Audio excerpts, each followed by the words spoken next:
स्वागत है प्यारे बच्चों, आप सभी का एक नई वीडियो में। आज की वीडियो आप सभी के लिए बहुत ज़्यादा इंपॉर्टेंट होने वाली है। आज की वीडियो में मैं आप सभी को क्लास 9th के प्रश्नावली 5.1 को पूरा कंप्लीट कराऊंगा। यदि आप सभी को इस प्रश्नावली के किसी भी क्वेश्चन में समस्या आ रही है तो आपको इस वीडियो को कंप्लीट देखना है।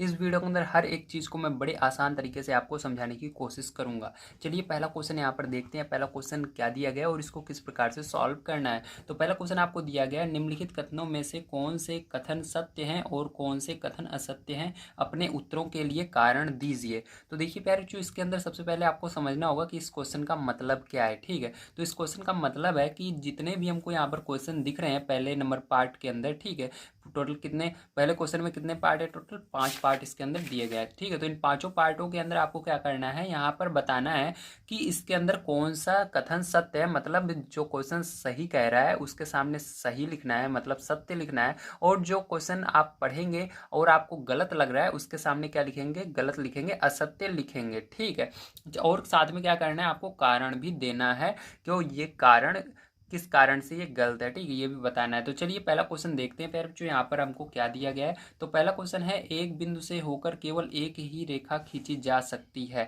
तो यहाँ पर कह रहा है कि एक बिंदु से होकर केवल एक ही रेखा खींची जा सकती है। तो इसका पहले नंबर में आपको कारण बताऊंगा, उसके बाद ही आपको सत्य असत्य बताऊंगा। ठीक है, तो यहाँ पर सबसे पहले हम समझेंगे कि ये सत्य है या असत्य है। अगर सत्य है तो क्यों सत्य है, अगर असत्य है तो क्यों असत्य है। तो चलिए कॉपी पर चलते हैं और इसकी हम सत्यता की जांच करते हैं। तो पहले क्वेश्चन में कह रहा है कि एक बिंदु से होकर केवल एक ही रेखा खींची जा सकती है। ठीक है, तो इसके लिए क्या करेंगे, हम कॉपी पर पहला नंबर एक बिंदु बनाएंगे। तो देखिए प्यारे बच्चों, यहाँ पर क्या करेंगे, हम एक बिंदु लेते हैं। तो ये हमारा पहले का फर्स्ट पार्ट है। ठीक है, तो पहले का फर्स्ट पार्ट देख रहे हैं। तो यहाँ पर देखिए, जैसा कि हम जानते हैं कि इसके अंदर कह रहा है एक बिंदु से केवल एक ही रेखा खींची जा सकती है। तो देखिए यहाँ पर हमने क्या लिया, मान लीजिए यहाँ पर हमने बिंदु ओ ले लिया। ये कौन सा बिंदु है, बिंदु ओ है। ठीक है, तो इसको नाम दे देते हैं ओ। अब बताइए बिंदु ओ से आप कितनी रेखा खींच सकते हैं। तो बहुत सारे बच्चे कहेंगे, देखिए आपकी जो मर्जी के, जिधर की दिशा मन कहे उधर खींच सकते हैं। ठीक, ऐसा नहीं है कि आप केवल इस तरह से ही खींचे, सीधी सीधी खींचे। ठीक है, आपकी जिस तरह मर्जी कहे उस तरह से आप लाइन खींच सकते हैं। तो देखिए आप यहाँ पर किस तरह से लाइन खींचेंगे, इसको ध्यान से समझिए। ठीक है, अब देखिए यहाँ पर बहुत सारे बच्चे कहेंगे कि सर मेरे को इस तरह से सीधी लाइन खींचनी है। ठीक है, तो आपने क्या किया, सीधी लाइन बिल्कुल ऐसे खींच लिया। ठीक है, तो ये लाइन हो गई। और बहुत सारे बच्चे कहेंगे मुझको इस तरह से अच्छी लाइन नहीं लगती, मुझको इस तरह से लगती है। तो इसी बिंदु से देखिए होकर जा रही हैं सभी लाइनें। ठीक है, तो इस तरह से खींच लिया। बहुत सारे बच्चे बोल रहे हैं नहीं इस तरह से नहीं, मुझको इस तरह से खींचनी है, तो इस तरह से उन्होंने खींच दिया। बहुत सारे बच्चे बोल रहे हैं मेरे को सीधी लाइन खींचनी है इस तरह से। ठीक है, तो इस तरह से उन्होंने खींच दिया। तो आपकी मर्जी, आप जिस तरह चाहें प्यारे बच्चों उस तरह से लाइन खींच सकते हैं। ठीक है, तो यहाँ पर क्या हुआ, एक बिंदु से कितनी रेखाएं खींची जा सकती हैं, अनंत खींची जा सकती हैं, जितना आप खींच सकते हो। अभी भी इसके अंदर देखिए यहाँ से भी एक लाइन अभी और खींची जा सकती है। तो इसके अंदर जितना चाहो आप ऐसे लाइनें खींच सकते हो, ध्यान रखिएगा। ठीक है, तो इसके अंदर से बहुत सारी लाइनें खींची जा सकती हैं, केवल एक लाइन नहीं खींची जा सकती। इसलिए प्यारे बच्चों ये जो पहला नंबर क्वेश्चन है ये क्या होगा, आपका असत्य होगा। ठीक है, तो इसके अंदर क्या लिखेंगे, आप असत्य लिख लेंगे। ठीक है, तो ये असत्य हो जाएगा। चलिए अब दूसरा नंबर क्वेश्चन प्यारे बच्चों इसके अंदर पढ़ते हैं और देखते हैं ये सत्य होगा या असत्य होगा। ठीक, कारण समझ गए आप सभी। तो कारण में आपको लिखना है, एक बिंदु से होकर विभिन्न दिशाओं में अनेक लाइन रेखाएं खींची जा सकती हैं। तो मैं लिख देता हूं एक बार तो आप समझ जाइएगा। तो देखिए प्यारे बच्चों इस तरह से आपको लिख देना है। ठीक है, क्योंकि एक बिंदु से होकर, हमने बताया एक बिंदु ये लिया हमने, होकर विभिन्न दिशाओं में, मतलब अलग अलग दिशाओं में कितनी रेखाएं खींची जा सकती हैं, अनेक रेखाएं खींची जा सकती हैं। आप जिधर चाहो उधर दिशा में रेखाएं खींच सकते हो, इसलिए ये असत्य है। इसके अंदर कह रहा है केवल एक ही रेखा खींची जा सकती है, नहीं बहुत सारी रेखाएं खींची जा सकती हैं। ठीक है, अब चलिए सेकंड नंबर क्वेश्चन हम पढ़ लेते हैं। तो आपको ये कारण लिख देना है। ठीक है, तो यहाँ पर देखिए सेकंड नंबर क्वेश्चन पर जो आपको दिया गया है, दो भिन्न बिंदुओं से होकर जाने वाली असंख्य रेखाएं हैं। ठीक है, तो यहाँ पर हमको क्या करना है, दो भिन्न बिंदु लेना, भिन्न यानी अलग अलग बिंदुएं लेना है, बिंदु यानी पॉइंट्स लेने हैं। ठीक है, चलिए हम दो अलग अलग पॉइंट्स लेते हैं और देखते हैं क्या उससे असंख्य रेखाएं जा सकती हैं। असंख्य मतलब बहुत सारी रेखाएं जा सकती हैं क्या, या एक केवल रेखा जा सकती है। ठीक है, तो चलिए अब देखेंगे इसको। तो देखिए प्यारे बच्चों ये दूसरा नंबर क्वेश्चन है। इसके अंदर कह रहा है कि दो भिन्न भिन्न बिंदुओं से, ठीक है, तो दो भिन्न बिंदुओं से, तो हमने क्या किया, एक बिंदु यहाँ पर ले लिया और एक बिंदु यहाँ पर ले लिया। ठीक है, अब इससे कह रहा है असंख्य रेखाएं खींची जा सकती हैं। जैसे इसके अंदर बहुत सारी रेखाएं खींची जा सकती हैं, इसी तरह से कह रहा है इसके अंदर बहुत सारी रेखाएं खींची जा सकती हैं, लेकिन एक कंडीशन होनी चाहिए, इन दोनों को बिंदुओं को टच होनी चाहिए। ठीक है, जो रेखा यहाँ से खींचेंगे वो टच करके जानी चाहिए दोनों को, इसको भी टच करे इसको भी टच करे। चलिए देखते हैं।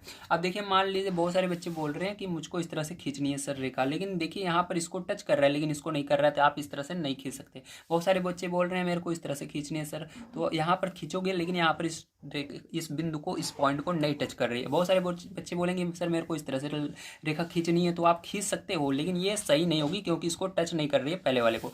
तो बहुत सारे बच्चे बोलेंगे सर इस तरह से अगर खींचेंगे तो ये टच करेगी, तो हाँ ये अगर इस तरह से आप खींचोगे, ठीक है, एक रेखा अगर इस तरह से आप खींचोगे तो ये दोनों बिंदुओं को टच कर रही है, तो ये वाली सही होगी। ठीक है, अब इसके अलावा आप कोई सी और रेखा नहीं खींच सकते हो, केवल यही एक रेखा होगी जो इन दोनों बिंदुओं को टच कर रही है। ठीक है, तो इसका मतलब क्या होगा, यहाँ पर असंख्य रेखाएं नहीं खींची सकती, केवल एक रेखा खींची जा सकती है। तो आप क्या लिखेंगे, इसके अंदर भी आप असत्य लिखेंगे। क्या लिखेंगे, असत्य, मतलब इसके अंदर बहुत सारी रेखाएं नहीं खींची जा सकती, ये गलत कह रहा है क्वेश्चन। ठीक है, अब इसके कारण में आपको क्या लिखना है उसको देखिए। तो यहाँ पर आप लिखिएगा दो भिन्न बिंदुओं से होकर केवल एक ही रेखा खींची जा सकती है। तो मैंने बताया आप सभी को, ठीक, तो इसको क्या करेंगे, यहाँ पर मैं लिख देता हूँ ताकि आप कॉपी में नोट कर लें।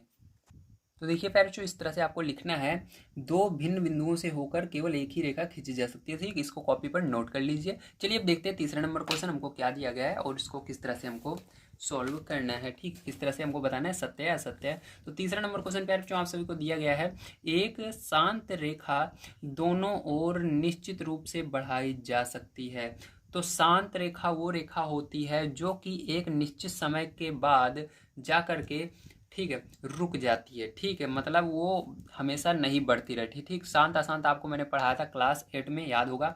तो शांत उसी तरह से शांत रेखा भी होती है, मतलब वो जितनी लंबाई है उतनी लंबाई जितनी दी रहेगी उसके बाद वो रुक जाती है जा करके। ठीक है, तो इसके अंदर कह रहा है एक शांत रेखा दोनों ओर अनिश्चित रूप से बढ़ाई जा सकती है। ठीक है, तो चलिए इसका हम देखते हैं पहले नंबर एग्जाम्पल, उसके बाद ही आपको बताना है ये सत्य है असत्य है। तो देखिए प्यारे जो इसको समझने के लिए आपको आ जाना है अपनी बुक के पेज नंबर 100 पर। ठीक है, तो 100 पर देखिए आपकी अभिधारणा 2 में दिया गया है वही सेम क्वेश्चन, ठीक है, बताया गया है। तो इसको पढ़िएगा। तो दिया गया है एक शांत रेखा, ठीक है, को अनिश्चित रूप से बढ़ाया जा सकता है, मतलब एक शांत रेखा को अनिश्चित रूप से बढ़ाया जा सकता है, ये आपकी अभिधारणा है।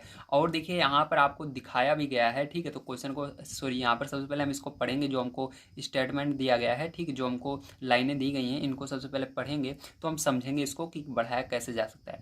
देखो यहाँ पर दिया गया है, ध्यान दीजिए, जिसको हम आजकल रेखाखंड यानी लाइन सेगमेंट कहते हैं। रेखाखंड कौन सा है, रेखाखंड ये है प्यारे बच्चों आपका ए से लेकर बी तक। ठीक है, तो ध्यान रखिएगा जो रेखा होती है, रेखा में तीर लगी होती है, ठीक, इस तरह से। तो रेखा के जब बीच वाले भाग को निकाल लिया जाता है, जैसे इसके बीच वाले भाग को निकाल लिया गया, जो देखिए यहाँ पर नीले कलर की दिख रही है, यही रेखाखंड है। ठीक, तो इसी को रेखाखंड बोलते हैं। इसके अंदर इस तरह से निशान नहीं होता, तीर का निशान नहीं होता है रेखाखंड में, केवल पॉइंट होते हैं, ऐसे बिंदु होते हैं यहाँ पर लास्ट में और यहाँ पर। ठीक है, तो इसी को क्या कहते हैं, लाइन सेगमेंट कहते हैं या रेखाखंड बोलते हैं। मतलब रेखाखंड मतलब रेखा के बीच के हिस्से को ही, यानी कहीं से कोई सा भी हिस्सा निकाल लिया जाता है उसी को रेखाखंड बोला जाता है। आगे देखिए, उसे यूक्लिड ने शांत रेखा कहा है। तो इसी को क्या कहा है, यूक्लिड ने शांत रेखा कहा है, मतलब ये जो रेखाखंड है इसी को शांत रेखा कहते हैं। अतः वर्तमान की भाषा में दूसरी अवधारणा यह कहती है कि एक रेखाखंड को दोनों ओर विस्तृत करके एक रेखा बनाई जा सकती है। तो इस तरह से क्या कहते हैं कि अगर हम इसको और विस्तृत नहीं आगे बढ़ाएं तो, ठीक, आगे बढ़ाएं तो हम क्या बना सकते हैं, एक रेखा बना सकते हैं। तो इसलिए ये क्या होगा, ये आपका सत्य होगा। इस अभिधारणा के अकॉर्डिंग क्या होगा, ये सत्य होगा, यहाँ पर दिखाया भी गया है। तो आपको क्या करना है, इसके अंदर सत्य लिख देना है। ठीक है, तीसरे नंबर क्वेश्चन में क्या होगा, मैंने आपको दिखाया, तो ये क्या होगा आपका सत्य होगा। ठीक है, क्या होगा आपका सत्य होगा, तो सत्य लिख लीजिएगा। अब इसके कारण में क्या लिखेंगे, तो कारण यहाँ पर मैं लिख देता हूँ। तो कारण में आपको लिखना है, हाँ लिखना है, एक शांत रेखा को दोनों ओर निश्चित रूप से बढ़ाया जा सकता है, वही सेम चीज़ आपको लिख देना है। ठीक, तो यहाँ पर मैं लिखकर आपको दिखा देता हूँ। तो आप इस तरह से लिखेंगे, एक शांत रेखा को दोनों ओर निश्चित रूप से बढ़ाया जा सकता है। ठीक है, ये सत्य होगा। तो देखिए प्यारे जो 4 नंबर का क्वेश्चन आपको दिया गया है, यदि दो वृत्त बराबर हैं तो उनकी त्रिज्याएं बराबर होती हैं। ठीक है, तो आपको क्या करना है, दो वृत्त बनाना है, वो बिल्कुल बराबर होने चाहिए। तो उसके लिए क्या करेंगे, आप ध्यान से देखिए, आपको सबसे पहले एक स्केल लेनी है, ठीक है, और उसके बाद आपको एक गोला प्रकार लेना है। उस पर मैं पेन का प्रयोग करूंगा, आप पेंसिल का प्रयोग कर सकते हैं। तो उसके लिए क्या करना है, आपको यहाँ पर माप लेना है, जितना सेंटीमीटर का हम पहला वृत्त बनाएंगे उतना दूसरा भी रहना चाहिए। तो चलिए यहाँ पर हम 4 नहीं छोटा बनाएंगे, 3 सेंटीमीटर का बनाते हैं, ज़्यादा बड़ा नहीं रहना चाहिए ताकि आपको बढ़िया तरीके दिखे। तो देखिए 3 सेंटीमीटर मैंने माप लिया, आपको दिख रहा होगा, ठीक है, 3 सेंटीमीटर का है। अब क्या करेंगे प्यारे बच्चों, यहाँ पर देखिए हम 3 सेंटीमीटर का सबसे पहले एक वृत्त बनाते हैं, ठीक है। चलिए यहाँ पर देखिए 3 सेंटीमीटर का मैं क्या कर रहा हूँ, एक वृत्त बना रहा हूँ, ठीक है। तो इस तरह से क्या करना है, आपको एक वृत्त बनाना है, ठीक है। पहले एक वृत्त बनाना है, फिर उसके बाद जस्ट बगल में दूसरा, तो ये एक वृत्त बन गया। तो देखिए इसके बगल में हम यहाँ पर दूसरा वृत्त बना लेते हैं, तो ये दूसरा वृत्त आपका इस तरह से बन जाएगा, है ना। तो आपको ध्यान रखना है एक चीज़, गोला प्रकार जो जितने पर हमने मापा था उतने पर रहना चाहिए, छोटा और बड़ा आपको नहीं करना है। तो देखिए आप क्या करेंगे, यहाँ पर जब आप रख करके बनाते हैं प्यारे बच्चों, तो आपको देख रहे होंगे यहाँ पर जहाँ पर आपने गोला प्रकार रखा है इसकी नोक को, तो यहाँ पर एक छेद हो गया है, ठीक है, छिद्र हो गया है। इसको क्या करना है, इसी को केंद्र ओ मान लेना है, ठीक है। तो यहाँ पर भी क्या करेंगे, इसी को केंद्र ओ मान लेंगे। अब क्या करना है प्यारे बच्चों, आपको इसको पटरी की मदद से किसी भी साइड में जोड़ देना है, चाहे जिस साइड आप जोड़ सकते हैं। तो एक काम करते हैं, ऊपर की ओर जोड़ देते हैं, तो इधर देखिए बिल्कुल ऐसे बगल से जोड़ देंगे, ठीक, इस तरह से बाहर नहीं निकलना चाहिए। और क्या करना है पैर बच्चों, आपको इधर भी इसको बिल्कुल इसी तरह से जोड़ देना है, ठीक, इस तरह से जोड़ लीजिए। अब यही क्या कहलाती है पैर बच्चों, त्रिज्या कहलाती है। मतलब केंद्र से इसके केंद्र से डाली गई जो लंब होती है, ठीक है, वृत्त के किसी भी कोने पर, उसी को हम क्या कहते हैं, त्रिज्या कहते हैं। तो यहाँ पर देखिए हमने क्या किया, इस पर एक रेखा खींच दी है, यही त्रिज्या है। तो देखिए अब नापना है, आपको देखना है क्या दोनों बराबर है। तो चलिए अब नाप कर देखते हैं। तो जीरो से मापना शुरू करेंगे, जीरो यहाँ पर रखेंगे जहाँ पर ये लाइन खत्म हो रही है, मतलब ये लाइन बिल्कुल इसके टच हो रही है, ठीक है। तो यहाँ पर देखिए जीरो से ये 3 सेंटीमीटर का है, और ये देखिए कितना है, 3 सेंटीमीटर का ये भी है, ठीक है, देख सकते हैं। तो ध्यान रखिएगा जितनी बड़ी आप त्रिज्या इसके अंदर गोला प्रकार के अंदर लेते हैं, मतलब जितना आप दूरी लेते हैं उतनी दूरी का आपका त्रिज्या माना जाता है। तो यहाँ पर हमने 3 सेंटीमीटर लिया था, तो 3 सेंटीमीटर की ये भी त्रिज्या हो रही है, ये भी हो रही है, मतलब ये 3 सेंटीमीटर निकली, हमने नापा तो ये भी 3 सेंटीमीटर निकल रही है। तो आप देख सकते हैं इसकी त्रिज्याएं क्या है, बराबर है। तो हम कह सकते हैं, क्या कह सकते हैं कि यदि दो वृत्त बराबर हैं, मतलब ये दोनों वृत्त बराबर हैं, ठीक है, हमने आपके सामने बनाया, तो उनकी त्रिज्याएं भी बराबर होती हैं। तो ये क्या होगा, सही होगा, सत्य होगा। तो ये 4 नंबर का जो आपका क्वेश्चन है, इसके अंदर भी आपको क्या लिखना है, सत्य लिख देना है, ठीक है। तो यहाँ पर क्या रहेगा फिर बच्चों, आपका सत्य रहेगा, तो यहाँ पर आपको सत्य लिख देना है, ठीक है। और इसके आगे आपको जो क्वेश्चन है उसी को सेम फिर से रिपीट कर देना है। तो इस तरह से बिल्कुल आपको वही सेम चीज़ फिर से लिखनी है, यदि दो वृत्त बराबर हैं तो उनकी त्रिज्याएं बराबर होती हैं, ठीक है। तो इस तरह से आप इसको बता सकते हैं, और इसके अंदर सत्य रहेगा। अब एक लास्ट क्वेश्चन आपका इसके अंदर बच जाता है, चलिए इसको देख लेते हैं। तो दिया गया आकृति 5.9 में यदि ए बी बराबर पी क्यू और पी क्यू बराबर यक्स वाई, तो ए बी बराबर यक्स वाई होगा। तो ध्यान से देखिए, ठीक है। पहले नंबर देखिए आकृति कहाँ है, 5.9। तो इसके लिए आपको क्या करना पड़ेगा, इसको पेज को पलटना पड़ेगा, ऊपर देखिए आकृति दी गई है, ठीक है। तो यहाँ पर कह रहा है आपको, देखिए सभी लाइनें सबसे पहले बराबर है, ये वाली लाइन जो है इसके बराबर है। इसको हमको नहीं पता लग रहा है, तो क्वेश्चन से हमको पता लग जाएगा। क्या कह रहा है क्वेश्चन में, ध्यान से देखिए। तो सबसे पहले मैं क्या करता हूँ, यहाँ पर आपको समझाने में दिक्कत होगी, इसलिए सबसे पहले मैं क्या करता हूँ, ये जो आपको लाइनें दी गई हैं इनको बना लेता हूँ, और यहाँ पर जो क्वेश्चन कह रहा है उसके अंदर जो जो मेन पॉइंट है उनको लिख लेता हूँ, फिर आपको समझाता हूँ, ठीक है। तो देखिए यहाँ पर ये आपको चित्र दिया गया है, ठीक है। इस चित्र के अंदर अगर आप ध्यान से देखें तो यहाँ पर ए बी ये है, पी क्यू ये है, एक्स वाई ये है, ठीक है, ये रेखा है। अब देखिए यहाँ पर क्वेश्चन में आपको क्या कह रहा है, क्वेश्चन को ऊपर ध्यान से समझिए। तो क्वेश्चन में कह रहा है आपका, ठीक है, मैं नहीं कह रहा हूँ, क्वेश्चन कह रहा है ए बी बराबर है पी क्यू के। तो आपको लिख लेना है ए बी जो है ये बराबर है किसके, पी क्यू के, ठीक है, पी क्यू के। और देखिए आगे पी क्यू बराबर है एक्स वाई के, पी क्यू बराबर है एक्स वाई के, ठीक है। और आगे कह रहा है तो ए बी बराबर होगा एक्स वाई के कि नहीं, ठीक है। तो ये आपसे पूछ रहा है कि ए बी बराबर है एक्स वाई के या नहीं, तो ये चीज़ आपको बताना है, ठीक है। तो यही मेन कॉन्सेप्ट है। अब इसी को यदि आप समझ जाते हैं तो आपको पता लग जाएगा ये सत्य है असत्य है, ठीक है। अब देखिए कह रहा है ए बी, मतलब ये वाली जो दूरी है, ठीक है, ये जो रेखा है आपकी, ठीक है, ये रेखा किसके बराबर है, पी क्यू के बराबर है, इसके बराबर है, ठीक है। ये वाली जो रेखा है इसके बराबर है, सीधी बात है, मतलब ये वाली बराबर है इसके, ठीक है।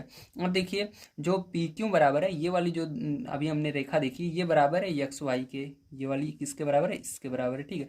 मतलब ये इसके बराबर है, ये इसके बराबर है। तो आपसे पूछ रहा है ए बी जो है इसके बराबर होगा कि नहीं, सीधी बात है, मान लीजिए, ठीक है। अब यहाँ पर मान लीजिए मैं आपको एग्जाम्पल देता हूँ, ठीक है। राम जो है उसके पास 10 रुपए हैं, कितने रुपए हैं, 10 रुपये हैं। उसी तरह से जो श्याम है उसके पास 10 रुपये हैं, ठीक है। और जो मोहन है उसके पास भी 10 रुपये हैं, ठीक है। ध्यान समझना।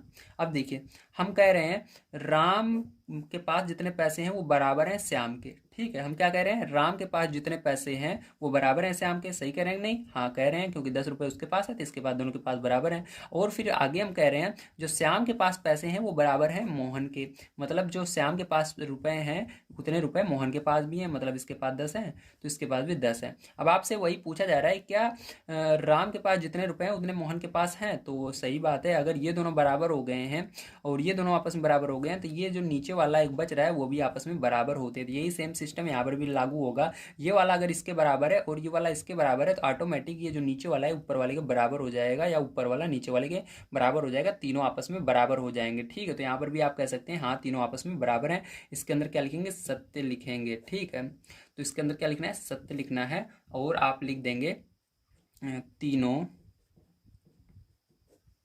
रेखाएं बराबर हैं। क्या लिखेंगे, तीनों रेखाएं बराबर हैं, ठीक है, सॉरी बराबर हैं। बस ओके, तो ये हो गया आपका सॉल्व। चलिए इसके बाद अब चलते हैं सेकंड नंबर क्वेश्चन पर, उसको पढ़ते हैं और उसको भी सॉल्व करते हैं। तो आइए प्यारे बच्चों, आप सेकंड नंबर क्वेश्चन पर चलते हैं। तो दिया गया है आपका निम्नलिखित पदों में से प्रत्येक की परिभाषा दीजिए। क्या इनके लिए कुछ ऐसे पद हैं जिन्हें परिभाषित करने की आवश्यकता है, वे क्या हैं और आप इन्हें कैसे परिभाषित कर पाएंगे, ये क्वेश्चन है, ठीक। तो सीधी सी बात है, इसके अंदर आपको क्या करना है, इनकी परिभाषा देनी है, ठीक है। तो देखिए इसकी परिभाषा मैं दो तरीके से आपको बताऊंगा। एक तो पहला नंबर इसके अंदर हम देखेंगे डेफिनेशन के आधार पर, मतलब इसकी परिभाषा किस तरह से लिखी जाएगी उसके आधार पर देखेंगे। दूसरा नंबर हम देखेंगे इसके चित्र के आधार पर, मतलब इसको किस तरह से हम बनाएंगे, ठीक है, किस तरह से आकृति इसकी बनाकर समझेंगे। तो चलिए देखते हैं। तो देखिए पहला नंबर है समांतर रेखाएं। तो सबसे पहले इसकी डेफिनेशन देखते हैं क्या होगी। तो देखिए समांतर रेखाएं की जो डेफिनेशन होती है आपको बड़े ध्यान समझना है। समांतर रेखाएं वे रेखाएं होती हैं जो कभी भी एक दूसरे को नहीं काटती तथा उनके बीच की दूरी सदैव समान होती है, ठीक है। तो आप समझ सकते हैं जो समांतर रेखाएं होती हैं वे एक ऐसी रेखाएं होती हैं जो एक दूसरे को कभी नहीं काटती हैं, ठीक है, और उनके बीच में जो दूरी होती है वो सदैव समान होती है। तो इसको हम समझेंगे कैसे, ध्यान से देखिएगा। अब मैं एक स्केल ले रहा हूं, इसकी मदद से मैं क्या करूंगा, समांतर रेखाएं बनाऊंगा, ठीक है। देखिए यहां पर क्या कर रहा हूं, मैं समांतर रेखाएं बना रहा हूं। तो ये एक रेखा मैंने बनाई और इसी के जस्ट नीचे मैंने क्या की, मैंने स्केल को हटाया नहीं है थोड़ा सा भी, ठीक है। देखिए दूसरी रेखा बना दी, ठीक है।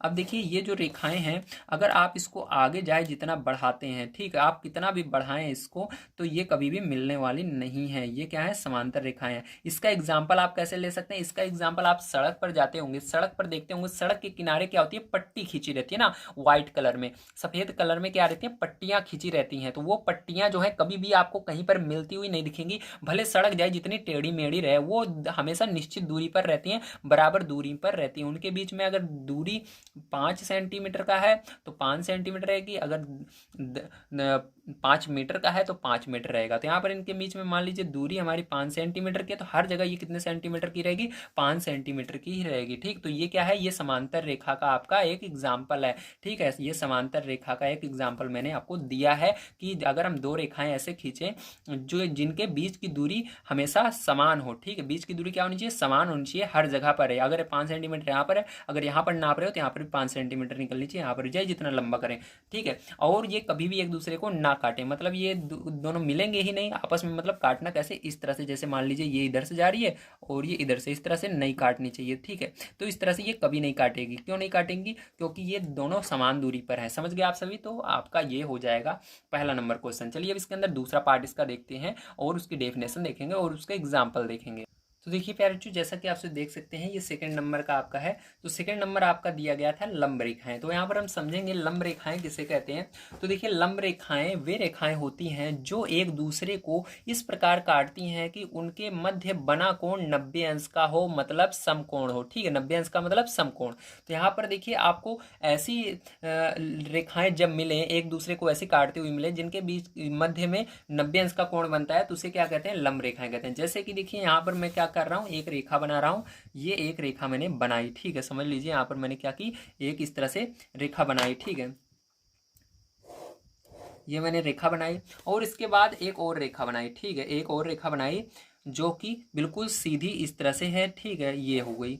और देखिए यहाँ पर आप सभी देख सकते हैं, यहाँ पर कितने अंश का कोण बन रहा है, 90 अंश का कोण बन रहा है, ध्यान रखिएगा, ठीक है। तो ये 90 अंश का कोण होता है, मतलब एक जब सीधी रेखा जाए बिल्कुल, दूसरी सीधी रेखा बिल्कुल ऊर्ध्वाधर एक और चली जाए, तो उसी को क्या कहते हैं हम, 90 अंश का कोण कहते हैं या समकोण कहते हैं। यहाँ पर समकोण हमारा बन रहा है, तो यही सी को हम कहेंगे लंब रेखाएं, ठीक है। ये दोनों क्या है, आपस में लंब रेखाएं हैं। इस तरह से आप देख सकते हो, इस तरह से आप समझ सकते हो। तो इस तरफ भी 90 अंश का कोण बन रहा है और इस तरफ भी 90 अंश का कोण बन रहा है, दोनों साइड, ठीक है।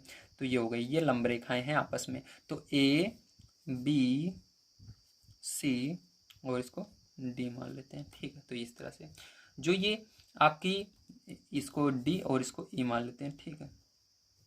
और यहाँ पर देखिए जो ए सी, यहाँ पर हम लिखेंगे ए सी, ये ए सी, ये जो रेखा है, ये जो दूसरी रेखा है ई डी, ठीक है, ए सी तथा ई डी लंब रेखाएं हैं, क्या हैं, लंब रेखाएं हैं, ठीक है। समझ गए कौन सी लंब रेखाएं हैं, ये जो AC है ये ED की लंब रेखा है, ठीक है। तो AC जो है इस रेखा को, ये ED वाली रेखा जो है यहाँ से बिल्कुल क्या कर रही है, 90 अंश के कोण पर काट रही है, इसलिए AC रेखा जो है ED की लंब रेखा होगी, ठीक है। तो AC और ED दोनों को कहेंगे लंब रेखाएं हैं। तो इस तरह से आपको इसको करना था। चलिए इसके बाद देखते हैं इसका तीसरा नंबर क्वेश्चन। तो देखिए अब बात करते हैं अगला तीसरे नंबर पार्ट की, तो वो है आपका रेखाखंड, ठीक है। अब देखिए रेखाखंड को समझिए, रेखाखंड वह रेखा है जिसके दोनों सिरे अंत बिंदु होते हैं, ठीक है। तो रेखाखंड के बारे में मैंने आपको पहले भी बताया, तो फिर से यहाँ पर समझिए जो रेखाखंड होता है वो किस तरह से होता है। तो देखिए इस तरह से रेखाखंड होता है, एक लाइन होती है, इसके दोनों साइड क्या होते हैं, बिंदु होते हैं, इस तरह से, ठीक। मतलब इसको आप इस तरह से जब आपको कभी दिखे, मतलब इसके आगे आपको इस तरह से बिंदु होते हैं, हमेशा बिंदु नहीं होता है। जब आपको केवल रेखा दिखे इस तरह से, मतलब एक ऐसी लाइन खींची हुई दिखे, ठीक है, या इसके अंदर इस तरह से ना बना रहे, इसको मैंने आपको दिखाने के लिए, यहाँ पर देखिए अंत बिंदु होते हैं, ये बिंदु है तो इसलिए मैं दिखाने के लिए आपको बनाया हूँ, नहीं तो आपको हर जगह इस तरह से दिखेगा, केवल एक सीधी लाइन दिखेगी, इसके अंदर कोई ऐसे तीर का निशान नहीं दिखेगा, ठीक है। आपको तीर का निशान जब बगल बाद में ना दिखे तो आपको समझ जाना ये क्या रेखाखंड है, ठीक है। ये भी रेखाखंड है, इसको मैंने दिखाने के लिए यहाँ पर बिंदु थोड़े बड़े बनाए हैं, तो आपको दिखे, ठीक है। और ज़्यादातर आपको इसी तरह से देखने के लिए मिलेंगे, ठीक है। जब आपको समझाया जाएगा तो वहाँ पर ऐसे बिंदु रहेंगे, जब समझाया नहीं जाएगा, केवल क्वेश्चन रहेंगे, तो केवल आपको ऐसे सीधी लाइन एक दिखेगी, इसके अंदर कोई भी इस तरह से तीर का निशान बाद में देखने के लिए नहीं मिलता, तो इसी को क्या कहते हैं, हम रेखाखंड कहते हैं, ठीक है। तो समझ गए आप सभी, तो ये रेखाखंड होगा, इसका नाम दे देते हैं ए बी, ठीक है। इस तरह से ये रेखाखंड कहलाएगा। अब चलिए इसके अंदर हम देखते हैं चौथा नंबर क्वेश्चन किस तरह से होगा। तो देखिए ये आपका है वृत्त की त्रिज्या 4 नंबर का। तो इसके अंदर देखिए वृत्त की त्रिज्या कैसे आप समझेंगे, तो इसकी डेफिनेशन होगी, वृत्त के केंद्र से वृत्त की परिधि तक खींची गई रेखा वृत्त की त्रिज्या कहलाती है, ठीक। तो इसके लिए क्या करना पड़ेगा, सबसे पहले हमको वृत्त बनाना पड़ेगा। तो चलिए प्यारे बच्चों यहाँ पर हम एक वृत्त बना लेते हैं, आप ध्यान रखिएगा, यहाँ पर किसी भी त्रिज्या का आप बना सकते हैं वृत्त, ठीक। तो यहाँ पर हम एक वृत्त बना लेते हैं। तो देखिए यहाँ पर इस तरह से आपको क्या करना है, गोला प्रकार ले करके और पेंसिल ले करके, मैं पेन का प्रयोग कर रहा हूँ, आप एक वृत्त बनाइएगा, ठीक है। इस तरह से ये हो गया। अब देखिए वृत्त बन गया। अब यहाँ पर देखिए वृत्त की त्रिज्या क्या होगी, वृत्त की त्रिज्या होती है केंद्र, जहां पर हमने इस गोला प्रकार को रख करके बनाया, इसके अंदर ये जो इसकी नोक है वहां पर निशान बन गया, उसी को क्या कहते हैं, केंद्र कहते हैं, ठीक है। तो यहाँ पर केंद्र ओ मान लेते हैं। तो केंद्र से इसकी परिधि, परिधि यानी ये चारों तरफ ये जो रेखा हमने बनाया, जो ये वृत्त बनाया है, ठीक, इसकी तरफ एक रेखा दिख रही है आपको, तभी समझ में आ रहा है, यहाँ इसके अंदर ये वृत्त है, इसी को क्या कहते हैं, परिधि कहते हैं, ठीक है। इसी को क्या कहेंगे, परिधि कहेंगे। तो इसके केंद्र से इसके किसी भी साइड में आप अगर रेखा खींच देते हो तो उसको क्या कहेंगे, त्रिज्या कहेंगे। तो इस तरह से इसको टच करनी चाहिए, बस इस तरह से आप खींच सकते हो, ये भी त्रिज्या होगी। अगर आप इधर भी खींचोगे तो ये भी त्रिज्या होगी, चाहे जिधर आप खींचो, ठीक है, चाहे जिस साइड खींचो, लेकिन ये एक साइड ही खींचना है, मतलब यहाँ से लेकर आधी दूरी इधर, या इतनी दूरी क्या कहेगी, त्रिज्या कहलाएगी, ठीक है, ध्यान रखिएगा। और इतनी आधी दूरी इधर से इधर की, ये भी त्रिज्या कहलाएगी, केवल आधी दूरी, ठीक है, ध्यान रखिएगा, पूरी दूरी नहीं लेना है। पूरी दूरी अगर आप ले लेते हो इधर से पूरा यहाँ तक, तो वो व्यास कहलाता है, त्रिज्या नहीं कहलाती है। तो ये त्रिज्या होती है, ठीक, समझ गए आप सभी, वेरी गुड। चलिए इसके बाद देखते हैं अब हम इसका लास्ट क्वेश्चन 5 नंबर। तो देखिए अगली जो हमारी डेफिनेशन बतानी है वो है वर्ग की, ठीक। तो वर्ग को समझिए, तो वर्ग एक ऐसी आकृति जिसकी सभी भुजाएं समान हो। ठीक है, वर्ग की क्या होती हैं, सभी भुजाएं समान होती हैं और सभी कोण भी समकोण होते हैं, मतलब 90 अंश का कोण हर जगह बनता है। तो चलिए इसको देखते हैं। तो देखिए आपको कैसे बनाना है, तो इसके अंदर 3-3 सेंटीमीटर का आपको सबको बनाना है। ठीक, चलिए 4 सेंटीमीटर लेते हैं। तो देखिए जीरो से क्या करना है, 4 सेंटीमीटर खींचा। ध्यान रखिए कि जितने सेंटीमीटर खींच रहे हो उतना हर एक भुजा रहनी चाहिए। तो ये 4 सेंटीमीटर हमने खींचा। तो अब एक इस तरह से फिर से खींचनी है 4 सेंटीमीटर के आपको। ठीक है, तो इस तरह से क्या किया, 4 सेंटीमीटर का मैंने एक और भुजा खींची। ठीक है, और उसके बाद क्या करना है, फिर से आपको 4 सेंटीमीटर खींचना है इधर।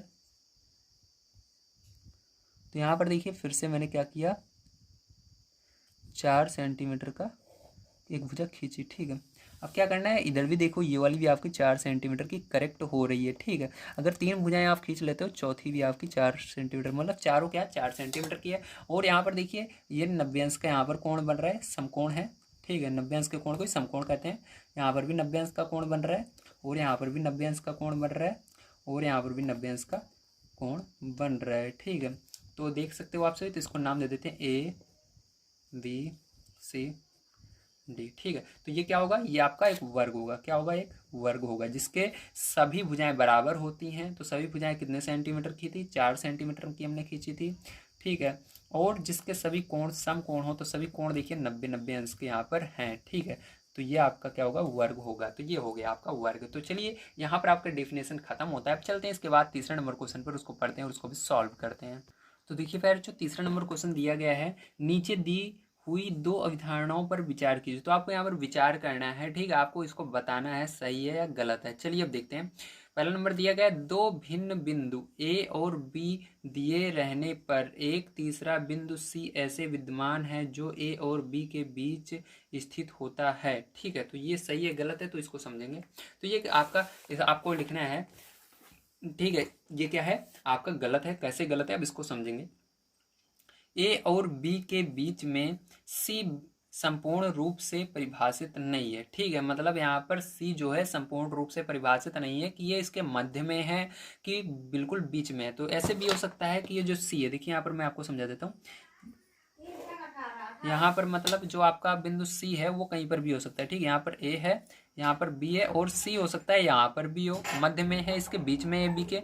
हो सकता है ये सी यहाँ पर हो। ठीक है, हो सकता है ये सी बीच में भी हो, लेकिन पता नहीं है। लेकिन ना पता होने के कारण ये अवधारणा क्या होगी, हमारी गलत हो रही है। ठीक है, ध्यान रखिएगा। जब आपको दिया रहे कि जो ए और बी के बीच में जो सी बिंदु है वो बिल्कुल बीचों बीच है। देखिए मैं एक बार फिर से आपको क्वेश्चन पढ़ा देता हूँ, इसके कहीं पर लिखा नहीं है, मध्य में स्थित है। ठीक है, देखिए दिया गया 2 भिन्न बिंदु ए और बी दिए रहने पर एक तीसरा बिंदु सी ऐसे विद्यमान है जो ए और बी के बीच स्थित होता है। बीच स्थित होता है मतलब इनके बीच में है, ये नहीं कह रहा है बिल्कुल बीचों बीच है, बिल्कुल मध्य में है। ठीक है, बिल्कुल मध्य में नहीं है, इसका तो कह रहे हैं इन दोनों के बीच में है।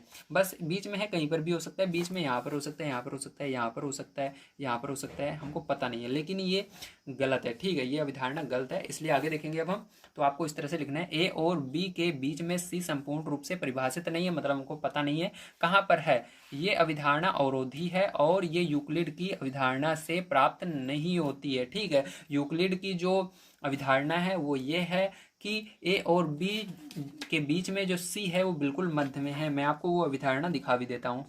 तो वो अवधारणा इसके अंदर दी गई नहीं है, लेकिन इसको आपको समझना है, ये एक अवधारणा है। ठीक है, तो ये आपका क्या रहेगा, इस तरह से आपको लिख देना है। अब चलिए इसके बाद सेकंड नंबर का क्वेश्चन पढ़ते हैं और देखते हैं उसके अंदर किस तरह से आपको लिखना है, सत्य यानी ये सही अवधारणा है या गलत है। ठीक, कैसे समझेंगे।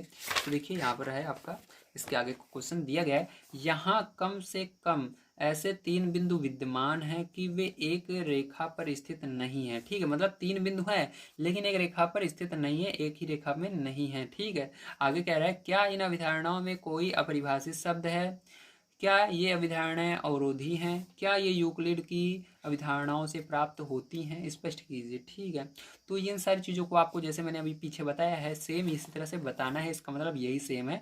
ठीक है, तो यहाँ पर हमने बताया ये परिभाषित है, क्यों अपरिभाषित है इसको भी मैंने बता दिया। ठीक है, और इसको मैंने डायग्राम यानी आपको चित्र बनाकर भी दिखा दिया। अब इसके अंदर सेकंड नंबर का क्वेश्चन आइए देख लेते हैं। तो देखिए आगे आपको सेकंड नंबर क्वेश्चन में क्या लिखना है, ध्यान से समझिए। तो इसके अंदर आपको लिखना है, यदि केवल 2 बिंदु हैं, अगर इसके अंदर 3 बिंदु कह रहा है, अगर इसके अंदर केवल 2 बिंदु हैं तो उन्हें सदैव एक रेखा में जोड़ा जा सकता है। तो जैसे मैंने बताया था, अगर 2 बिंदु होते हैं तो उन्हें एक रेखा में जोड़ा जा सकता है, पीछे मैंने स्टार्टिंग में आपको बताया था, ठीक है। तो देखिए फिर से यहाँ पर समझ लेते हैं। जैसे 2 बिंदु हैं, मान लीजिए एक बिंदु यहाँ पर है, एक बिंदु यहाँ पर है, ठीक है। तो इसको क्या कर सकते हैं, हम एक रेखा में जोड़ सकते हैं, एक पटरी की मदद से एक रेखा में जोड़ सकते हैं इस तरह से, ठीक है। तो इसको ऐसे जोड़ सकते हो आप, ठीक है, किसी रेखा से। सही है कि नहीं? वेरी गुड, सही है। इसको हम जोड़ सकते हैं, इसको ए मान लेते हैं, इसको बी मान लेते हैं, ठीक है। इस तरह से ये ए बिंदु है, ये बी बिंदु, तो उसको हम रेखा से जोड़ सकते हैं। अतः कम से कम 3 बिंदु ऐसे होने चाहिए जो संरेख ना हो, ठीक है। मतलब अगर संरेख होंगे, ठीक है, अगर यहाँ पर संरेख होंगे, संरेख यानी क्या होता है, एक ही लाइन में हो, ठीक है। तब देखिए यहाँ पर ध्यान समझिएगा आप। तो इसके लिए आपको क्वेश्चन को फिर से समझना होगा। तो यहाँ पर क्वेश्चन में कह रहा है यहाँ कम से कम ऐसे 3 बिंदु विद्यमान है। कितने बिंदु हैं? 3 बिंदु। हमको 2 बिंदु नहीं, 3 बिंदु अब लेना है। तो आगे भी पढ़ लीजिए, नहीं गलत हो जाएगा। आगे क्या कह रहा है, 3 बिंदु हैं कि वे एक रेखा पर स्थित नहीं है, मतलब एक रेखा पर नहीं है, ध्यान रखिएगा, इस लाइन में नहीं है। मतलब एक बिंदु यहाँ पर है, एक बिंदु यहाँ पर है, तो एक बिंदु कहीं और है, मतलब इस तरह से यहाँ पर है, ठीक है। इस तरह से 3 बिंदु हैं। अब आपको कह रहा है आगे, ठीक है, अब इसके अंदर स्थित नहीं है। अब आपसे पूछ रहा है कि क्या इन तीनों से मिलाकर एक रेखा बनाई जा सकती है, बताइए। तो नहीं बन सकते। अगर 2 बिंदु होते, जैसे यहाँ पर मैंने बताया 2 बिंदु होंगे, बन जाएगा, लेकिन यहाँ पर 3 बिंदु है, एक जो है इस रेखा पर स्थित नहीं, मतलब बिल्कुल इसके सिद्ध में नहीं है, ठीक है। तो ये नहीं बन सकता है एक रेखा, क्योंकि अगर आप इन दोनों को जोड़ोगे तो एक रेखा बनेगी, लेकिन ये बच जाएगा। इन दोनों को जोड़ोगे तब बन जाएगा, लेकिन इन दोनों को जोड़ोगे तब भी एक बच जाएगा। तो इस तरह से आप कह सकते हो, यदि केवल 2 बिंदु हैं उन्हें सदैव एक रेखा में जोड़ा जा सकता है। अगर 2 बिंदु रहेंगे तो उन्हें जोड़ा जा सकता है। अतः कम से कम 3 बिंदु ऐसे होने चाहिए जो संरेख ना हो, ठीक है। सॉरी, यहाँ पर ना शब्द हट जाएगा, यहाँ पर ना शब्द लग गया है, ये ना नहीं रहेगा, ठीक। संरेख हो, संरेख का मतलब क्या हो, अगर हमको रेखा में जोड़ना है तो तीनों को क्या होना चाहिए, संरेख होना चाहिए, मतलब तीनों को एक लाइन में होना चाहिए। जैसे कि यहाँ पर देखिए, यहाँ पर देखिए, यहाँ पर देखिए, तीनों क्या है, एक ही लाइन में है, तो इसको कहते हैं संरेख। तो अगर 3 बिंदु ये जो आगे इधर उधर है, ये अगर एक ही रेखा में होते, ठीक है, तो उसको क्या कहते हैं, संरेख कहते हैं। तो इनको क्या करते हैं, हम एक लाइन से ऐसे जोड़ सकते थे, ठीक है। तो इसलिए ये क्या होगी, इस तरह से आपको लिखकर बता देना है, ये ना नहीं रहेगा, ठीक है, यहाँ पर। तो इस तरह से आपको बताना है। तो चलिए अब कह रहे यहाँ पर हम देखते हैं 4 नंबर क्वेश्चन क्या दिया गया और उसको किस प्रकार से सॉल्व करना। तो देखिए फिर जो 4 नंबर क्वेश्चन दिया गया है आपको, यदि 2 बिंदुओं ए और बी के बीच एक बिंदु सी ऐसे स्थित है, ए सी बराबर बी सी है, तो सिद्ध कीजिए कि ए सी बराबर 1/2 ए बी है। एक आकृति खींचकर इसे स्प्लिट कीजिए, मतलब आपको चित्र भी दिखाना है, ठीक, बना करके। तो चलिए देखते हैं इस 4 नंबर के क्वेश्चन को। तो यहाँ पर हम समझेंगे ये 4 नंबर का क्वेश्चन, ठीक, बहुत ज़्यादा इंपॉर्टेंट होने वाला है आप सबके लिए, बड़े ध्यान से समझिएगा। यहाँ पर सबसे पहले क्या खींचेंगे, हम चित्र खींचेंगे, ठीक है, एक आकृति खींचेंगे। तो देखिए यहाँ पर आपको चित्र खींचना है, तो उसके लिए क्या करेंगे, स्केल लेंगे और आपको एक सीधी लाइन इस तरह खींच लेनी है। इसके अंदर आपको 3 बिंदु मारने हैं, बोला गया है, फिर से समझ लीजिए, बुक के अंदर मैं आपको दिखा देता हूँ, ठीक है। तो यहाँ पर कह रहा है यदि 2 बिंदुओं ए और बी के बीच में सी बिंदु स्थित है, तो आपको क्या करना है, ए और बी के बीच में सी को लाना है, ठीक है। ध्यान रखना, दो सबकी दूरी बराबर होनी चाहिए। तो यहाँ पर ए होगा, यहाँ पर बी होगा और उसके बीच में सी होगा, ठीक है। तो बिल्कुल बीचों बीच रहेगा यहाँ पर, तो यहाँ पर सी होगा, ये हो गया। अब आगे पढ़ते हैं क्या कह रहा है। तो आगे कह रहा है सी स्थित हो, ए सी बराबर बी सी है, तो सिद्ध कीजिए कि, तो यहाँ पर ए सी बराबर बी सी दिया गया है आपको, ठीक, क्या दिया गया है, तो यहाँ पर लिखेंगे दिया है, ये ए सी जो है, ये जो दूरी है इस बी सी के बराबर है, ठीक है, इतनी दूरी इसके बराबर है, तो लिख देंगे ए सी बराबर बी सी, ठीक है। ये क्या दिया गया है, ये दूरी बराबर है दोनों, ठीक है, देख सकते हो, ये जितनी है उतनी ये भी है, ठीक है, इसलिए आपको दिया गया है। अब आपको सिद्ध क्या करना है, सिद्ध करना है आपको ए सी बराबर 1/2 ए बी, ठीक, इतना लाकर दिखाना है। और एक आकृति खींचिए, तो इसको हमने पहले ही खींच दिया है। चलिए आपको इतना सिद्ध करके दिखाना है, मैं आपको दिखाता हूँ कैसे इसको सिद्ध करेंगे, ठीक है। अब देखिए ध्यान समझिएगा, यहाँ पर ध्यान से देखिए, ठीक है। तो आपको ये एक चीज़ तो पहले ही दी गई है, ठीक है। तो आप क्या लिख सकते हैं, यहाँ पर देखिए ए बी बराबर, तो आप पूरे ए बी यहाँ से यहाँ तक, तो आप क्या लिखेंगे, ए बी बराबर क्या हो जाएगा आपका, ए बी किस किस से मिलकर बना है, ये पूरी दूरी यहाँ से यहाँ तक लाइन किससे मिलकर बनी हुई है, एक तो इससे बनी हुई है, ए सी से मिलकर बनी है, और एक इससे मिलकर बनी है, ठीक है। तो यहाँ पर देखिए, जैसे कि मान लीजिए आपका ये पेन है, ठीक है, ये पेन यहाँ से यहाँ लिखेंगे, पेन किससे मिलकर बना हुआ है, एक तो पेन से मिलकर बना हुआ है और ये एक कैप से, मतलब ये पूरा जो पेन है किससे, पूरा का पूरा पेन किससे मिलकर बना हुआ है, तो एक ये पेन से मिलकर बना हुआ है जिसके अंदर हमारी राड होती है, स्याही होती है, और दूसरा ये कैप से मिलकर बना हुआ है। तो इन दोनों को अगर जोड़ देंगे तो हमको पता लग जाएगा पूरा का पूरा पेन का, ठीक है। इसी तरह से सेम ये भी चीज़ है, देखिए इसके अंदर जो ये आपकी यहाँ से यहाँ तक की दूरी है ये किससे मिलकर बनी हुई है, एक तो इससे मिलकर बनी हुई है, मान लीजिए आपकी कैप है और ये आपकी स्याही है जिससे आप लिखते हैं इस तरह से, ठीक है। तो ये क्या लिखेंगे आप, ए सी लिखेंगे और प्लस लगाएंगे पैर बच्चों, और आगे सी बी नहीं लिखना आपको, पहले छोटे वाले को लिखते हैं, बी सी लिखते हैं, ठीक है। तो बी सी हो गया। अब आपको देखिए यहाँ पर दिया गया है, क्या दिया गया है, पहले ही आपको दिया गया है जो ए सी है वो बराबर है बी सी के, मतलब ए सी की जगह आप बी सी रख सकते हो या बी सी की जगह ए सी रख सकते हो। तो यहाँ पर हम क्या करेंगे, जो हमारा बी सी है इसकी जगह ए सी रख देंगे। तो यहाँ पर देखिए इस पहले वाले ए सी को ऐसे ही रहने दीजिए, और ये जो सेकंड वाला बी सी है इसकी जगह ए सी रख देते हैं, ए सी हो गया।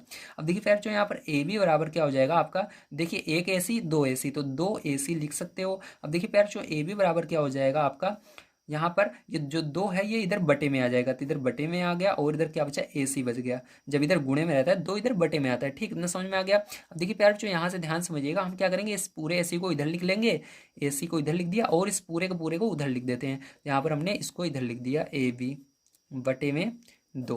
अब देखिए प्यार जो आप क्या कर सकते हो, आप इसको नीचे एक है इधर नीचे बटे में दो है, तो इसको आप इस तरह से भी लिख सकते हो, ए सी बराबर एक बटे दो ना, इसका मतलब एक ही है, मतलब ऊपर एक तो रहता है, ये आपको पता है गुणे में, तो उसी एक को क्या किया हमने अलग कर लिया और यहाँ पर आपका ए बी साइड में बचा हुआ है, ठीक है, इस एक को आगे लगा दिया इस तरह से। तो ये आपका प्रूफ हो गया जो हमको प्रूफ करना था। क्या प्रूफ करना था, ए सी बराबर एक बटे दो ए बी। तो देखिए मैं आपको दिखा देता हूँ, तो यही आपको दिखाना था, ए सी बराबर एक बटे दो ए बी, ठीक है। तो इस तरह से आपको प्रूव करना था। तो बच्चों यहाँ पर आपका ये क्वेश्चन 4 नंबर का होता है सॉल्व। चलिए अब चलते हैं 5 नंबर क्वेश्चन पर, उसको पढ़ते हैं, उसको भी सॉल्व करते हैं। तो देखिए प्यारे बच्चों आपका 5 नंबर क्वेश्चन दिया गया है, प्रश्न 4 में सी रेखाखंड ए बी का एक मध्य बिंदु है, ठीक है। मतलब इस 4 वाले नंबर क्वेश्चन की बात की जा रही है, जैसे हमने 4 नंबर क्वेश्चन में चित्र बनाया था ना, उसी चित्र की बात की जा रही है, ठीक है। तो आपको याद होगा हमने क्या बनाया था, ए बी बनाया था और उसके मध्य बिंदु क्या था, सी था, ठीक है। तो यहाँ पर वही बात की जा रही है, ध्यान समझिएगा। प्रश्न 4 में सी रेखाखंड ए बी का क्या था, मध्य बिंदु था, बीच का बिंदु था। सिद्ध कीजिए कि एक रेखाखंड का एक और केवल एक ही मध्य बिंदु होता है। तो मतलब आपको ये सिद्ध करके दिखाना है कि एक जो रेखाखंड होता है उसका केवल एक ही मध्य बिंदु होता है। तो इसको कैसे सिद्ध करेंगे, ध्यान से देखिए, ठीक है। तो यहाँ पर हम लिखेंगे 5 नंबर का है हमारा ये क्वेश्चन, और आपको लिखना है माना सी और डी रेखाखंड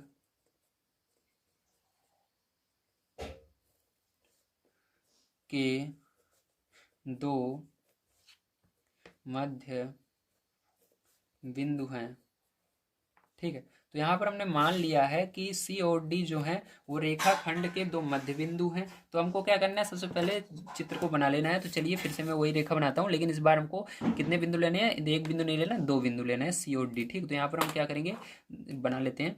तो ये देखिए यहाँ पर देखिए ये ए हो गया और ये बी हो गया, हमने ऐसे ही तो बनाया था चौथे नंबर क्वेश्चन में, और बीच में क्या माना था, सी माना था। तो बीचों बीच क्या मानना है, सी मान लेना है। और यहाँ पर हमने क्या लिखा है, ध्यान से देखिए, तो यहाँ पर हमने डी भी लिखा है, सी और डी मध्य बिंदु। तो यहाँ पर आपको क्या करना है, बिल्कुल इसके बगल में, मान लीजिए थोड़ी सी भी दूरी नहीं है, ठीक, इन दोनों के बीच में, क्योंकि ये मध्य बिंदु दिया गया, मध्य यानी बीचों बीच होने चाहिए। तो जहाँ पर सी है उसी के बिल्कुल जुटा कर, थोड़ा सा भी अंतर नहीं है, ऐसा मान लीजिए। यहाँ पर जस्ट क्या है, डी है। आपको दिखाने के लिए थोड़ी सी मैं दूरी ले रहा हूँ, नहीं तो आप कहेंगे सर उसी के ऊपर आप ले लियो, ठीक है। तो बिल्कुल इस तरह से आपको मान लेना है डी। अब देखिए ध्यान समझिएगा, तो यहाँ पर हमको क्या कह रहा है, यहाँ पर हमको दिया गया था प्रश्न जो हमारा 4 था, ठीक। प्रश्न 4 में क्या दिया गया था, हमने सिद्ध किया था ए सी, चलिए इसको नीली पेन से देखते हैं। तो देखिए हमने क्या सिद्ध किया था, ए सी बराबर एक बटे दो ए बी, ये सिद्ध किया था कि नहीं, किया था, है ना, मैंने आपको करके दिखाया था। और यहीं से ध्यान से देखिएगा, और आपको इसी क्वेश्चन के अंदर, है ना, तो ये सिद्ध किया था हमने। और ध्यान से देखिए अब क्या करेंगे, और यहाँ से हमारे को एक चीज़ और निकल जाएगा, ध्यान से देखेंगे अगर, तो मैं आपको दिखा देता हूँ। तो यहाँ पर देखिए ये निकला, और दूसरा नंबर क्या निकलेगा, ए सी बराबर, ठीक। इसी तरह से अगर ए सी होगा, अगर यहाँ पर मान लीजिए सी की जगह हम डी रखें, ठीक, क्योंकि यहाँ पर दो मध्य बिंदु हमने माना है, पहला तो ये निकलेगा अगर हम सी मानेंगे, मान लीजिए वो मध्य बिंदु हमारा सी होगा। अगर मान लीजिए सी ना होता, डी होता, तो यहाँ पर क्या रखेंगे, डी रखेंगे सी की जगह, ठीक है। तो आपको यहाँ पर डी रखना है, तो यहाँ पर और लिख करके अभी आपको सब समझ में आ जाएगा, बस आप देखते जाइए डी में क्यों रख रहा हूँ, ठीक है, अभी मैं समझा दूंगा। तो यहाँ पर ए डी बराबर क्या हो जाएगा, 1/2, ये तो पूरा आपका यही रहेगा। बस हमने क्या किया, बदल दिया है। मैंने कहा इन दोनों के बीच में जो दूरी है थोड़ी सी भी नहीं है, बिल्कुल बीचों बीच है दोनों, तो बिल्कुल बीचों बीच है मतलब दोनों बराबर हैं, तो सी जहाँ पर है वहाँ पर डी रख सकते हैं। क्यों बराबर है अभी मैं आपको समझाऊंगा, ठीक है। अब देखिए आप कैसे चलेंगे, क्वेश्चन ध्यान से देखिएगा। तो अब इसको हमको प्रूव करना है कि जो सी है वो मध्य बिंदु है, तो इसके लिए क्या करेंगे, आप फिर से लिखेंगे यहाँ से यहाँ तक दूरी, तो यहाँ पर क्या होगी, ए बी, क्या होगी, ए बी। ए बी बराबर आपका क्या हो जाएगा, ध्यान से देखिए। तो मैंने बताया था ए बी जो मिलकर बना है वो ए सी और बी सी से मिलकर बना है, पीछे क्वेश्चन में बताया था। तो आपका जो ए बी है वो किससे मिलकर बना है, ए सी और बी सी से मिलकर बना है, ठीक है। अब देखिए यहाँ पर मैंने आपको बताया था, आपके जो 4 नंबर क्वेश्चन में है वो क्या दिया गया था, वो दिया गया था जो ये ए सी की दूरी है वो बी सी के बराबर है, मतलब ये दूरी इसके बराबर है, दिया गया था। मतलब ए सी बराबर क्या दिया गया था आपको, बी सी दिया गया था, दिया गया था कि नहीं दिया गया था, ठीक है। तो ये दिया है आपको, ऐसे लिख लीजिएगा, ठीक है। चलिए ये दिया गया था। अब देखिए हम क्या कर सकते हैं, यहाँ पर बी सी की जगह ए सी रखेंगे, तो यहाँ पर हो जाएगा ए बी बराबर ए सी प्लस ए सी। तो मैंने बताया था आपका क्या होता है यहाँ पर, तो ए बी बराबर हो जाता है, ये 2 बार है तो 2 AC, ठीक है। इधर भी ये बटे में आ जाएगा, तो ये हो जाएगा ए बी बराबर, सॉरी ये बटे में आ जाएगा ए बी बटे 2 बराबर, इधर क्या बचेगा ए सी। तो ए सी बराबर आप क्या लिखेंगे, ए सी बराबर ये क्या हो जाएगा, एक जो यहाँ पर एक रहता है इसके बगल में हमको दिखता नहीं है, उसको दिखा देंगे हम और लिख देंगे 1/2 और इस ए बी को साइड में कर देंगे, तो ये बन जाएगा आपका, ठीक है, बन गया, वेरी गुड, ये हो गया आपका। अब इसी तरह से दूसरे नंबर वाले को भी आपको दिखाना है, मतलब यहाँ पर अभी हमने क्या किया, सी वाले को किया था, अब हम मानेंगे डी है, तो डी वाले को करके देखेंगे। यहाँ पर ध्यान से देखिए, तो यहाँ पर हम लिखेंगे ए बी, देखिए कुल दूरी कितनी है, ए बी है, तो ए बी ही रहेगी आपकी कुल दूरी। और ये जो डी वाला बिंदु किससे मिलकर बना हुआ है, ए डी से और बी डी से मिलकर बना हुआ है, तो आप लिखेंगे जो हमारा डी वाला, अगर हम डी बिंदु लेते हैं, अभी तक सी लिया था यहाँ पर, अब हम डी ले रहे हैं, तो डी जो है वो बनकर मिलकर बना है ए डी से प्लस बी डी से, किससे, ए डी और बी डी से मिलकर बना हुआ है, ठीक है। अब देखिए इसके बाद क्या करेंगे, ध्यान से देखिएगा, आपका ए डी ए बी और बी डी से मिलकर बना हुआ है, ठीक है, सॉरी यहाँ पर बी नहीं डी रहेगा, ए डी और बी डी से मिलकर बना हुआ है, ठीक है। तो और यहाँ से आप देख सकते हो, अगर हम यहाँ पर डी मार रहे हैं सी की जगह, तो यहाँ पर क्या हो जाएगा, ए डी बराबर होगा बी डी के, होगा कि नहीं होगा। तो यहाँ पर आपका हो जाएगा जो ये ए डी है ये किसके बराबर होगा, बी डी के बराबर हो जाएगा, किसके बराबर हो जाएगा, बी डी के बराबर हो जाएगा, ए डी बराबर हो जाएगा बी डी के, ठीक है। तो चलिए यहाँ पर हम क्या करेंगे, ए बी बराबर, फिर से देखिए ए डी की जगह आप लिख सकते हो बी डी, या बी डी की जगह लिख सकते हो ए डी, तो यहाँ पर क्या लिखेंगे, ए डी ऐसे रख देंगे, बी डी की जगह हम रख देंगे ए डी, ठीक है। तो यहाँ पर ए डी लिख दिया था। यहाँ पर देखिए ए बी बराबर प्यारे बच्चों क्या हो जाएगा आपका, 2 AD हो जाएगा, ठीक है। इसको इधर लाएंगे तो क्या हो जाएगा, बटे में चला जाएगा ए बी और बटे में 2, तो इसके आगे भी 1 मान सकते हो आप, तो इस तरह से ए डी। तो ए डी बराबर प्यारे बच्चों क्या हो जाएगा आपका, तो इसको लिख देते हैं 1/2 ए बी, ठीक है। कुछ नहीं किया, पहले हमने इसको लिखा और फिर इसको लिख दिया, ये हो गया, तो ये दोनों आ गया। अब देखिए ध्यान से देखिएगा,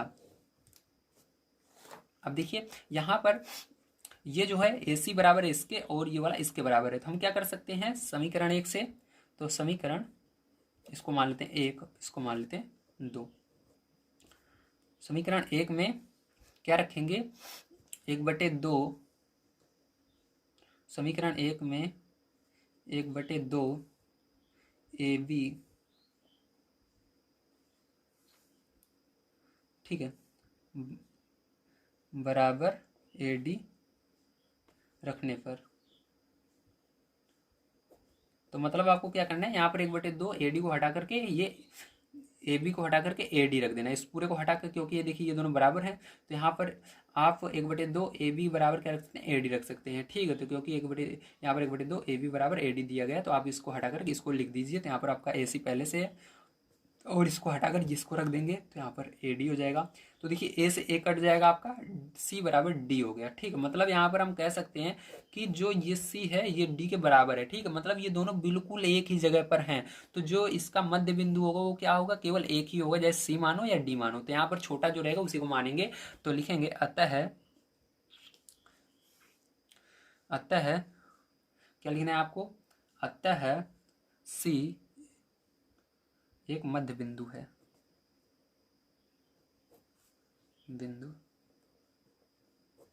ठीक है।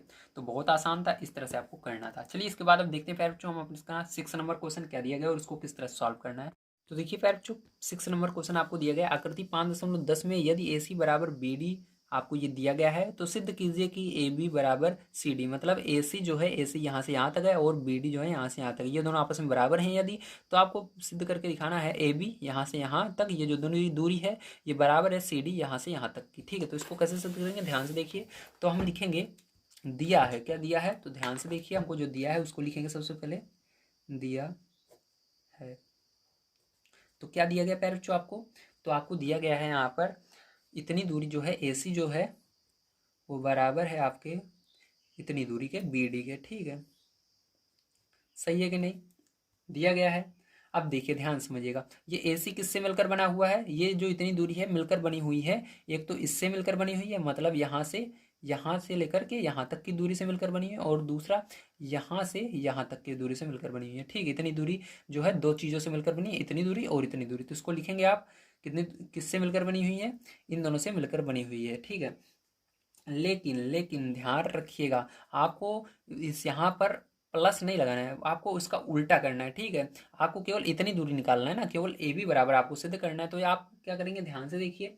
तो आप इसके लिए लिखेंगे, अगर हमको इतनी दूरी निकालनी है तो हम क्या करेंगे, पूरी दूरी में से अगर इतनी दूरी माइनस कर दें, इतनी पूरी दूरी है, अगर इतने में से इतना माइनस कर दें तो हमारी केवल यही बचेगा। तो आपको यहाँ पर लिखना है AC में से, पूरी दूरी में से यदि हम BC माइनस कर दें, ठीक है, इतनी दूरी माइनस कर देंगे तो हमारी केवल ये दूरी बन जाएगी जितना हमने यहाँ पर लाइन खींचा है, यहाँ से यहाँ तक की दूरी। ठीक है, पूरी में से अगर हम इतनी निकाल देंगे तो हमारी ये बचेगी। और इधर भी देखिए इसी तरह से BD पूरी दूरी ये है, तो BD में से अगर हम क्या माइनस कर दें कि हमारा केवल CD बचे।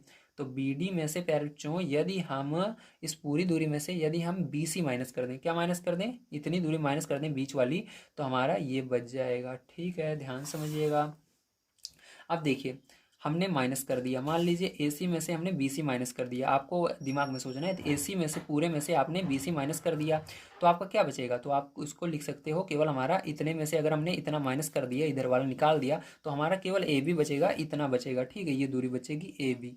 इसी तरह से आपको इसके अंदर भी देखना है, AD BD है तो BD यानी कुल दूरी है, कुल दूरी में से अगर आप BC निकाल देते हो, मतलब ये दूरी इतने हटा देते हो, तो आपका यहाँ से आगे से बचेगा, यहाँ से C से आगे तक CD बचेगा, तो CD।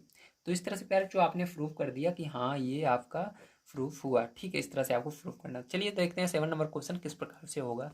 तो देखिए 7 नंबर क्वेश्चन दिया गया है, यूक्लिड की अभिगृहितों की सूची में दिए हुए अभिगृहित 5 एक सर्वव्यापी सत्य क्यों माना जाता है। ठीक है, वो हमेशा सत्य क्यों माना जाता है, इसको ध्यान समझना है।